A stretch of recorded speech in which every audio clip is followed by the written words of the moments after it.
Hi guys, welcome to Sea and Salt's Travel Tips. Today what we're going to be going through are planning and packing tips for international travel with an infant. So if this is you, then stick around, we've got some useful ideas for you.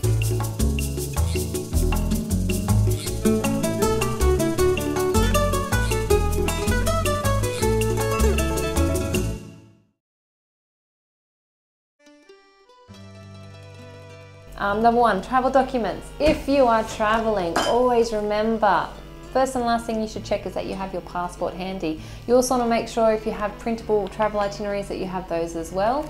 We kept ours in this handy clear plastic sleeve. You can just put it all together and keep it in your carry luggage. That way when you go to check in your bags, you have it handy and available and you're not keeping up everybody behind you waiting to get on the same flight.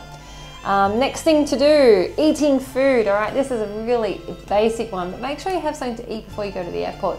And the reason for this is you don't want to be angry because you're hungry when you've got to travel to the airport, check in your bags, and then wander around, maybe find somewhere, a cafe to eat or do some duty-free shopping. These things all take a lot of time and it's just much easier to maybe take some travel snacks with you, but eat before you go. Same thing goes for hydrating. We have these really handy little stainless steel bottles by a Swiss company called SIG, and they're excellent. You can refill them at the airport with filtered water, and that means you're also saving the planet because you're not using disposable plastic bottles. And trust me, when you travel, you'll be going through a lot of water, so have a bottle you can refill. Next thing, medications. If you know you're going to be going to an area where you might experience hay fever, pack your hay fever medication, or your supplements if you're on supplements, and sunscreen. If you're going somewhere tropical, you want to make sure that you have your sunscreen, particularly if you're sensitive like I am. I need the natural sunscreen and I have very sensitive skin, so make sure you pack it because sometimes if you go to a travel destination, they may not have what you need.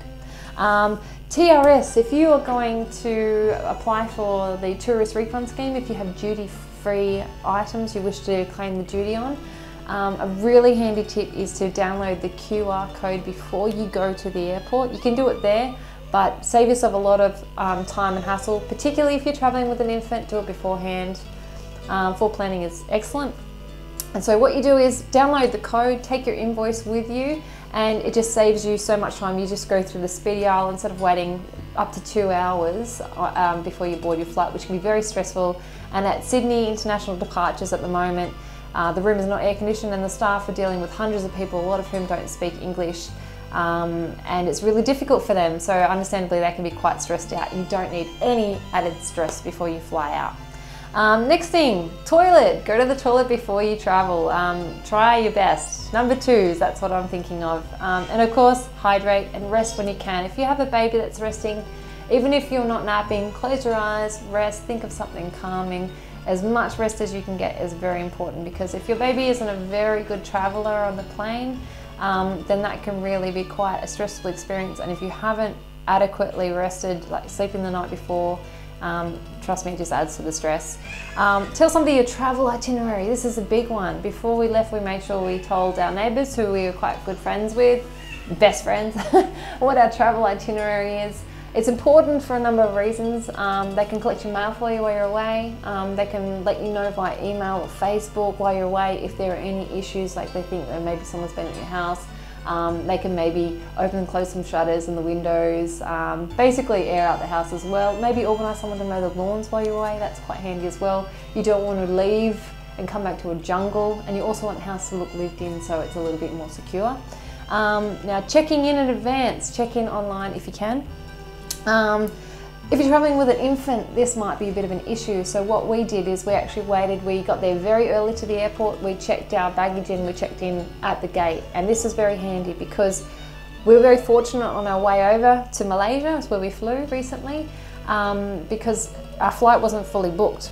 And so we were actually able to reserve a window seat and an aisle seat and block the center seat. So even though we didn't pay for an additional seat for our baby who's under 12 months, we were able to have 3 seats to ourselves, and trust me, it makes all the difference when you're on an 8+ hour flight. Multi-plugs. If you're going somewhere that doesn't have the same plug that you use, electrical plug, make sure you try and pack your own multi-plug. It really saves them time, particularly if you're going somewhere remote like to the jungles of North Borneo, and your resort or accommodation may not have your own multi-plug. So that's probably it for the planning stages. Now we're going to talk about packing. This can be either your favourite or least favourite aspect of the travelling. For me, I like to be as organised as possible. So for the adults, the mummy and the daddy in our case, I followed the 5, 4, 3, 2, 1 packing rule, which is 5 tops, 4 bottoms, like shorts and skirts and whatever, 3 dresses and pairs of shoes, 2 bathing suits, and also bags. So like a handbag for me, I had a carry-on, which is a canvas bag for baby loves, nappies and so on that we took in our carry-on, but I also doubled as a beach bag when we went different places, and it could fold up and it could be washable, which is a really big plus as well. And then number 1, we have 1 watch, 1 hat, and 1 pair of sunglasses because we went somewhere tropical. Okay, so the next thing, of course, remembering to take in your carry-on water again to hydrate. Sometimes you can't take water on international flights because there are security regulations on how great a volume of liquids you can take through. I think it's 100 mils, and they have to be in a clear container. Still pack this anyway. You might be able to put it in your check-in baggage if you don't want to carry it on the plane. We weren't checked. We were able to take things like 200, 300 mils worth through, and it wasn't an issue. This is really good. Remember, if you're packing baby formula, if you require it, bring your own formula, bring enough for the duration of your holiday, and then some in case there are any spills, or if you use a little bit extra than you used to. Also, you'll need to hydrate on the plane as well, very important. So my tips for your carry-on baggage, we use Gaia baby wipes, which are a natural baby wipe. They were very useful for wiping down all the surfaces because babies like to touch everything from like fold down trays to your armrest to everything you can think of. So wipe everything down, sanitize it if you can. So carry a hand sanitation gel, like a Dettol or something like that, whatever you're comfortable using. So we have the wipes, we have the hand sanitation gel, we have the wipes also, number 1 for me, they are, because they're natural, they're like a face wipe as well. So instead of using a moisturizer, I carried a natural facial mist, which is non-greasy. I used an aloe vera mist from a company called Perfect Natural Skin. Check them out, they're phenomenal with natural beauty products. And this was a very useful spray for me on the plane. I was able to just spray, and I just was able to replenish all that moisture you lose because the air conditioning on the airplane is so drying. If you travel a lot, you know exactly what I mean. So we've got the the non-aerosol facial mist, you've got your hand wipes, you've got your hand gel, eye drops, which are, for me, were a must because my eyes get very dry during flights, and I end up sometimes with a very, very red, irritated, itchy eye, which could take a few days to recover into my trip. Also toothbrush, toothpaste, something small and carry on, small tube of travel toothpaste, nappies, of course, with an infant, and layering. Okay, when you're flying, it can get very, very cold when you fly. So bringing an extra scarf or a shawl or a thin blanket is a must, a jacket that you can take off. For us, wearing a thick jacket, which we could then fold up and lie across our laps, and baby love could sleep across our laps. That was very handy. And it also means you can keep her warm as well. Okay, so the other thing is I found very useful is like when you're bringing toys for your infant, remember to bring a new toy as well. Something that's going to distract them and keep them interested in what you're doing. So books are very useful as our little things that don't make too much noise. I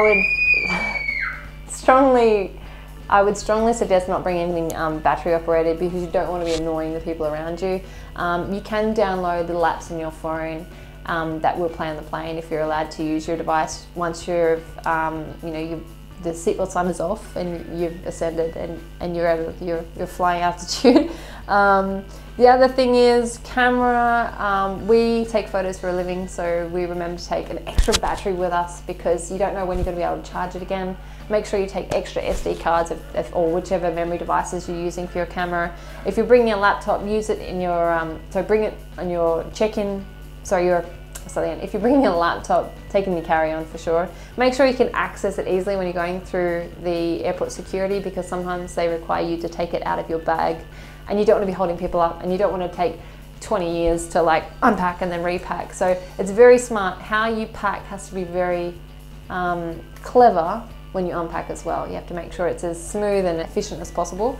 And hard drive as well, because we take lots of photos, we have our laptop handy, we need to have our hard drive so we can back up our photos as we go.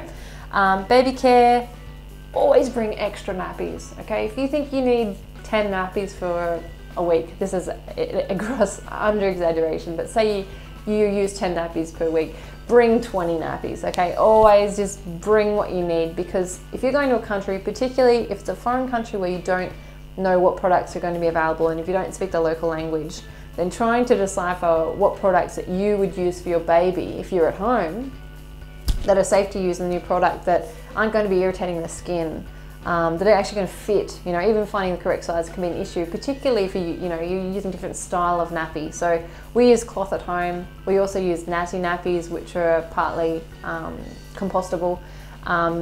But if we're going overseas, we end up having to find a bamboo nappy called Mary's. And ideally I would have preferred to use what we had at home, but you can't always do that. We used as many of our own before we had to buy more. If you can avoid it, do it.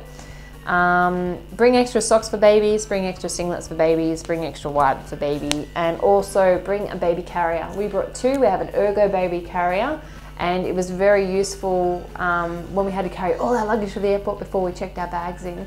And to have the baby love on me with her weight distributed evenly on my hips, so I didn't have that extra weight on my shoulders, was a relief. It was really a smart travel move. And it's also really handy when you're going through the jungle, or you're going through the rainforest, or you're going through, like walking along the beach or something. If you want to have something lighter as well, that can be washed or isn't going to be as hot and heavy on you when you're wearing your infant, also bring a sling, a ring sling for example. We use Secure Bloom, and they are fantastic because they wash, they dry really quickly, and they're light, so they can go in your carry baggage as well. And the added bonus is that can be an extra shawl to keep you warm on the plane. So there are our top travel tips. If you need any more information, a list of the travel tips will be in the description below. And thank you very much for your time today. We'll be back with some excellent tips on travel destinations and fun food for infants, and just little quirky fun things that we experienced whilst we were traveling with an infant.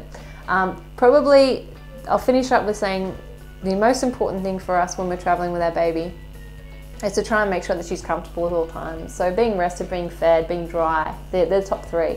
But when you're taking off on the plane and when you're descending, particularly when you're descending, there is a change in pressure in the air, and that will cause a considerable amount of pain for infants if they're unable to equalize the pressure in their ears.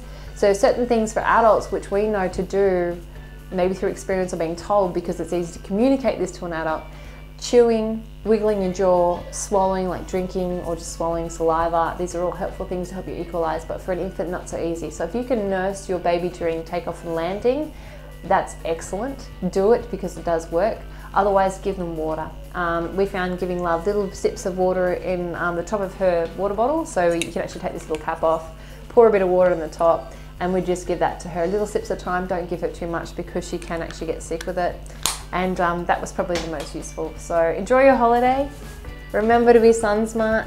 Remember not to take unnecessary risk at airports. Don't carry luggage for people you don't know. Pack your own bags. Remember a lock. And yeah, have fun. Hydrate.